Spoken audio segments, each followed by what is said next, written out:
Diante de uma pandemia que atravessou 2020 com a força inédita, muitas dúvidas brotaram no caminho, o que já era de se esperar, principalmente a respeito das alternativas dentro desse cenário tão incerto. Nos últimos tempos, um dilema se instalou no cenário político brasileiro e até mesmo mundial. De um lado, grupos conservadores e reacionários defendendo o retorno da economia, e do outro, grupos de esquerda defendendo a quarentena e as recomendações da CDC. Olá, meu nome é Thiago Pinho, colunista do portal Soteroprosa, e hoje nossa conversa é sobre economia e quarentena. Ao meu lado temos Francisco Assis e Antônio Danilo, também colunistas do portal Soteroprosa. Eu acho que o meu primeiro argumento, na verdade, para a gente começar de fato a conversa aqui, não é nem a respeito das respostas que foram dadas, né, porque para mim varia e depende muito da interpretação, mas eu acho que principalmente o que me incomodou foi a maneira como algumas questões foram levantadas. A própria estrutura da pergunta me incomodou, né? Eu acho que o que me incomodou também, de maneira geral, nesse campo de debates e possibilidades, é aquilo que alguns autores vão chamar de morte simbólica, né? Por exemplo, a forma como eu tenho, de maneira geral, de diminuir você, né, ou acabar com o seu argumento, é simplificar ao extremo. É mais ou menos o que acontece no campo de batalha. Para que eu mate você, eu preciso antes tirar a sua humanidade. Você não pode ter complexidade, você não pode ter mais uma rede de fundo em que eu vou entender, né? Então, eu diminuo, digamos, a complexidade de quem você é, para que eu possa cometer um ato como um assassinato, ou uma morte, seja lá o que for. O caso da morte simbólica acontece não no campo de batalha, mas acontece no campo mesmo da linguagem, ou até no campo político também. Então, para atacar o argumento do outro, de maneira geral, eu acabo meio que simplificando o argumento do outro ao ponto do extremo. Então, por exemplo, provavelmente o indivíduo que está defendendo o retorno da economia é alguém egoísta, ou malvado, ou ingênuo, tem algum tipo de defeito, de maneira geral, ou um defeito epistemológico, que tem a ver com a capacidade que o indivíduo tem de conhecer. Então, provavelmente, essa pessoa não conhece o suficiente, ou ela tem um defeito ético. Ela é mau, ela é egoísta, ela só pensa em si, e por aí vai. Como eu disse, eu acho que é previsível entrar nesse campo da morte simbólica, da simplificação, principalmente em momentos de crise, em momentos em que a coisa realmente está pegando fogo. Então, você, de maneira geral, você acessa respostas e ferramentas que você já carrega no bolso, né? E muitas dessas ferramentas são simplificadas. Então, é meio de se esperar que indivíduos sigam por esse caminho.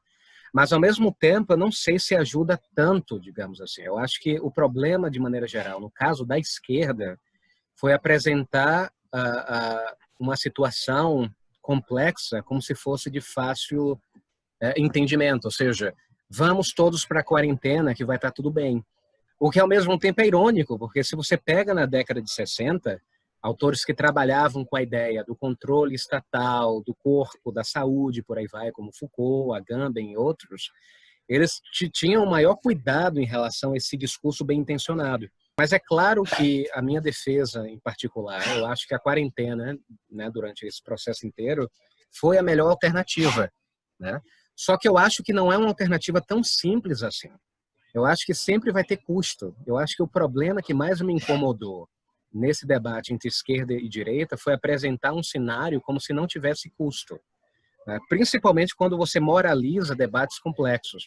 Porque quando você moraliza debates complexos, você está basicamente dizendo que é possível tomar a decisão certa sem nenhum tipo de consequência. Então, eu acho que o que mais me incomodou nesse cenário, né, repetindo mais ou menos o que eu falei logo no começo, não foram as perguntas, ou melhor, não foram as respostas que foram dadas, mas muito mais a forma como a pergunta foi estruturada. Eu acho que não tem como você lidar com a pandemia desse nível sem riscos, sem custos, o que ao mesmo tempo é irônico, porque observe, na nossa vida privada cotidiana, né, dentro da nossa própria casa, a gente lida com bilhões e bilhões de variáveis. É tão difícil controlar o destino de uma simples casa, ou seja, em termos, digamos, fenomenológicos, envolvendo a nossa experiência mais espontânea no cotidiano, a gente sabe que a coisa é complexa, a gente sabe que quando uma porta é fechada, né, ou uma porta é aberta, consequências aparecem. A gente sabe que quando uma decisão é tomada, existem desdobramentos práticos que saem do controle. A pergunta é, se na nossa experiência prática a gente sabe que a coisa é complexa, por que que quando essa experiência ela é traduzida para o papel, quando ela é traduzida para a linguagem, a complexidade some? Mas eu continuo, na minha opinião, mantendo, claro, o compromisso com a CDC, o compromisso com a quarentena. Eu acho que tudo isso é importante, mas, ao mesmo tempo, nada vem de graça. Eu acho que, por mais verdadeiro, e eu acho que esse é o argumento, inclusive, Foucaultiano, né, que foi usado, né, na época da década de 60 e 70, e que Agamben, infelizmente ou felizmente, continua usando ainda hoje, é que, no fundo, a questão não é de verdade ou falsidade. O ponto não é se a CDC está falando verdade ou não. Eu acho que ela está falando verdade. Eu acho que a gente precisa lavar as mãos, a gente precisa manter todo um conjunto higiênico e procedimentos e por aí vai, né? Só que aí é que está o ponto, inclusive Foucaultiano, que eu acho interessante. Por trás da ideia de verdade, eu tenho uma noção de poder.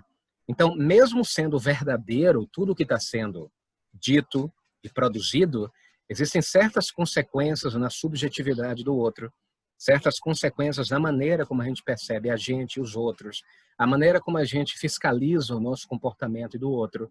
Então, existe um desdobramento na própria construção da subjetividade, que não dá para ser descartada.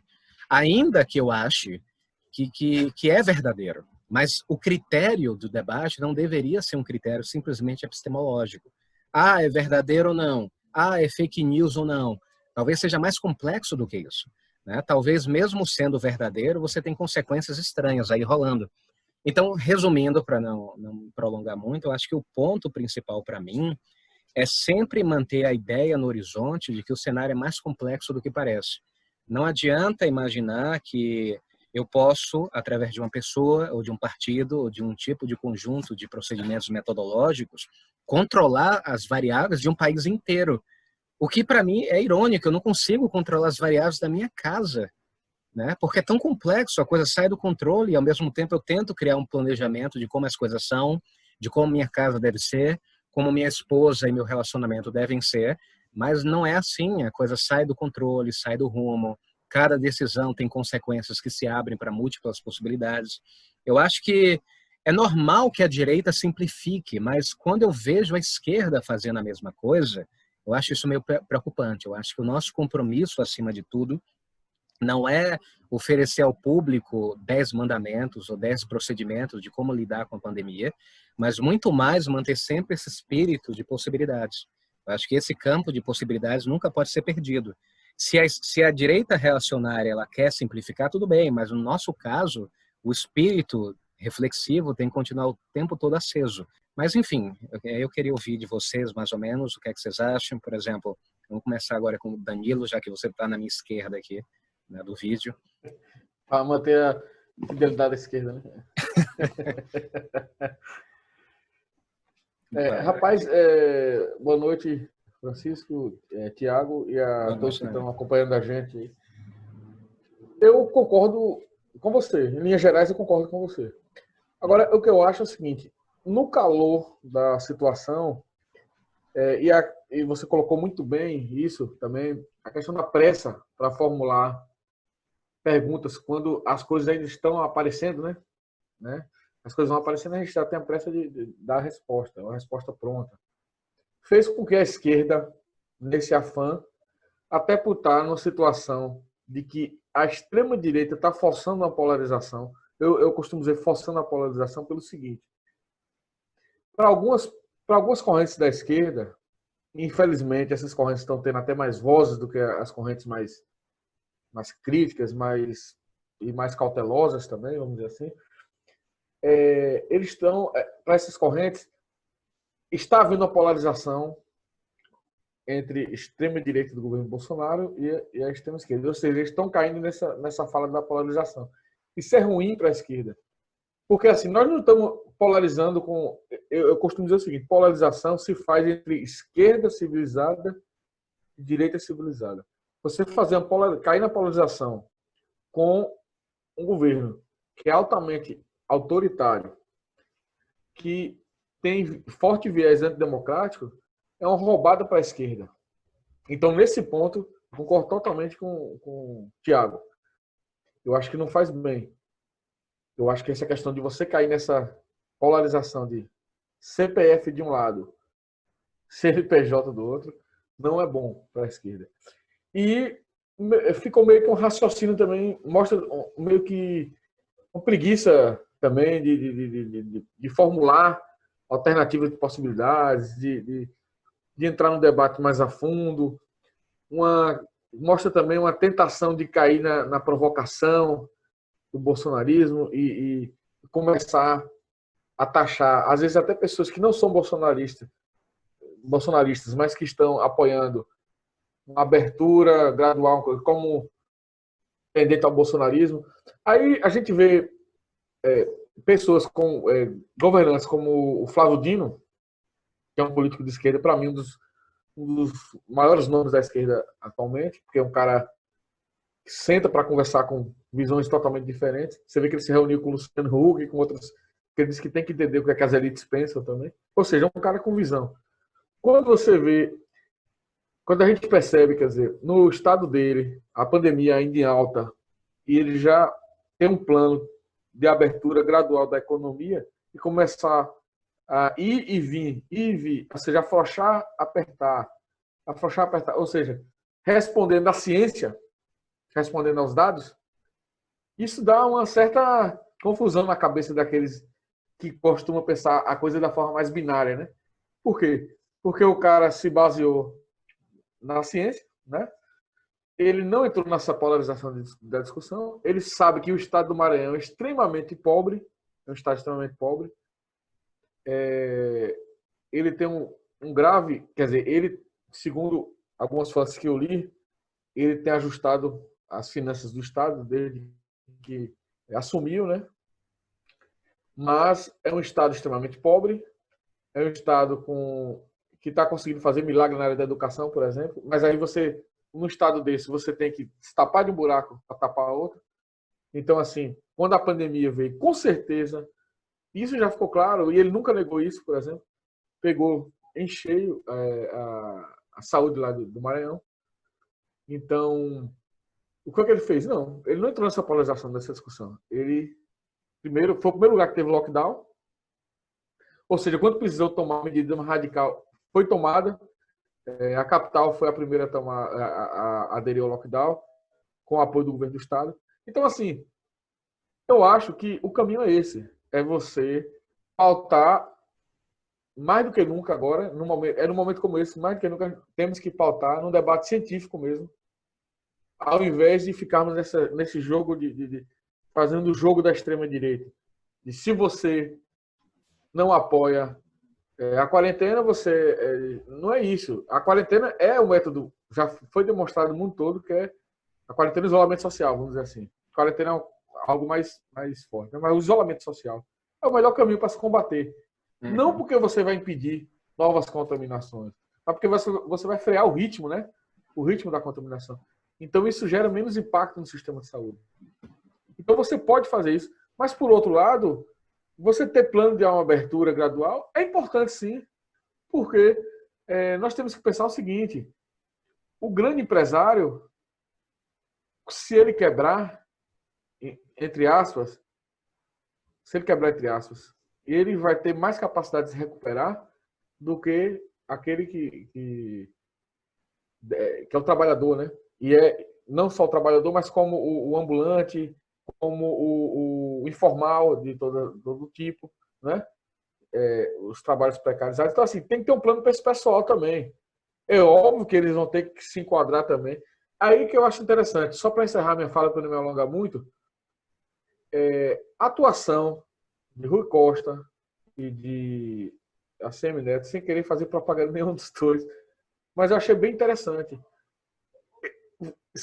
Essa pandemia mostrou que a política, quando ela é feita dentro de um campo da direita e da esquerda democráticos e civilizados, ela pode ter o diálogo, sim. O diálogo democrático entre campos opostos é importante e é bom para a população. O que aconteceu? As ações do governo do Estado foram muito boas, estão sendo muito boas, estão sendo muito enérgicas. As ações da prefeitura, da mesma forma. Não há dicotomia entre economia e salvar vidas. A economia ela tem que ter um propósito para a sociedade, para o bem comum.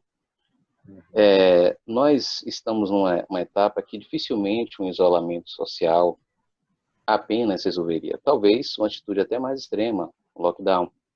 Por quê? A nossa curva, não sei se vocês assistiram o Átila, um microbiologista, falar, nossa curva ela não para de subir.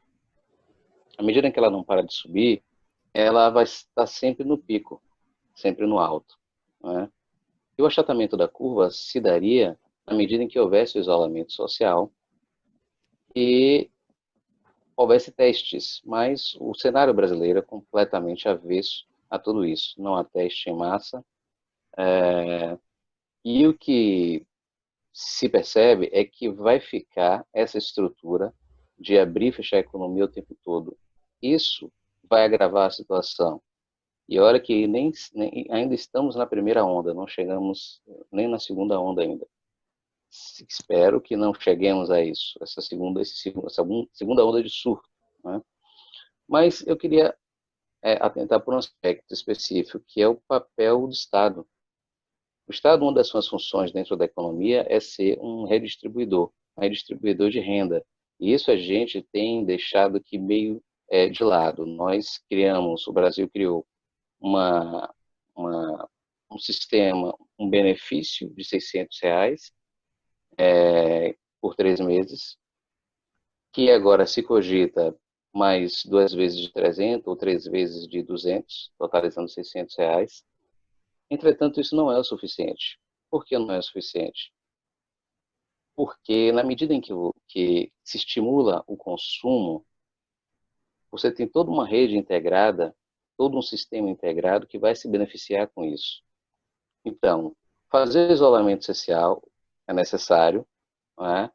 Talvez até o lockdown, uma altura dessa. Há políticos que já cogitam, pessoas que não estão no poder, mas cogitam essa possibilidade de lockdown imediato, porque a coisa está num nível extremamente gritante. A economia, o Banco Mundial já sinalizou uma queda entre 8% a 11% do PIB.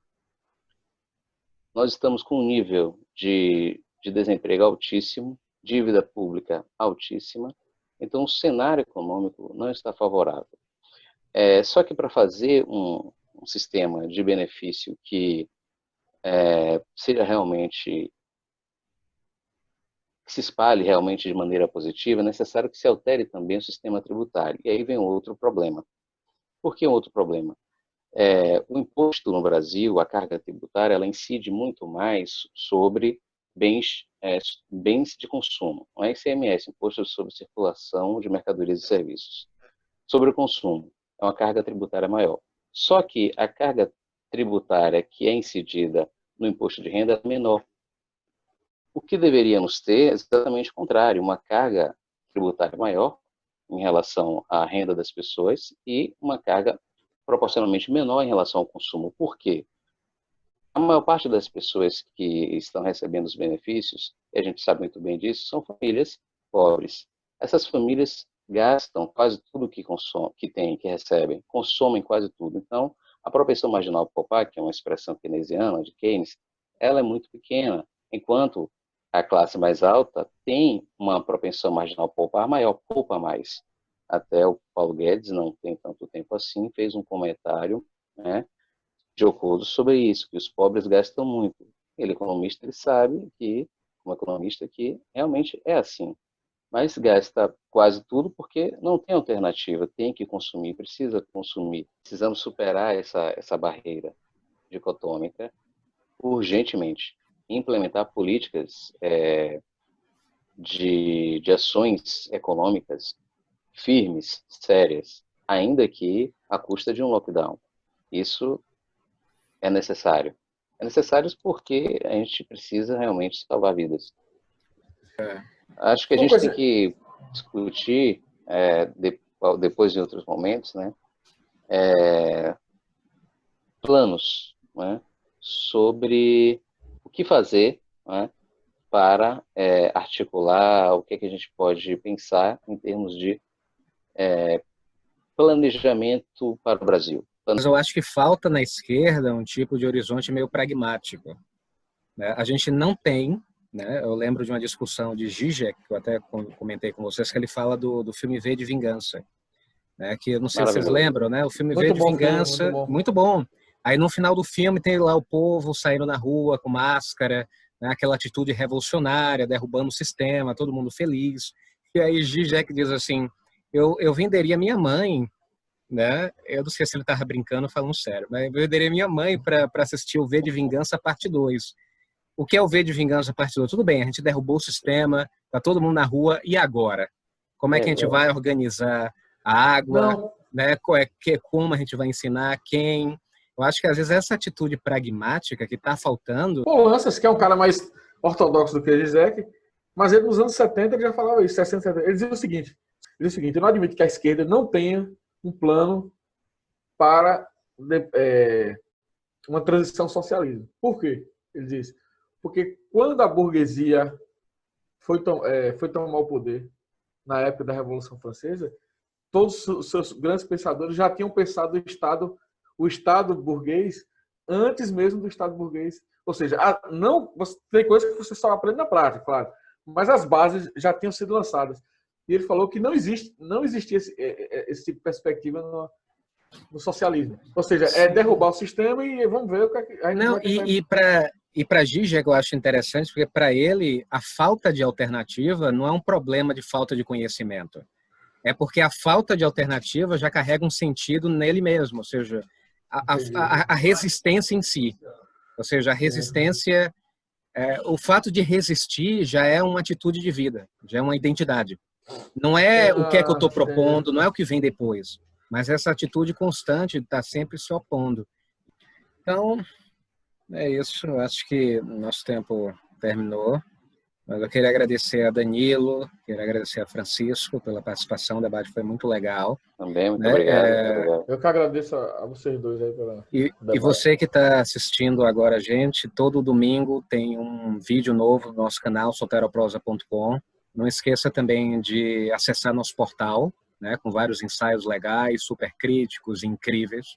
Né? Então, chega polêmicos, né? E até a próxima. Né?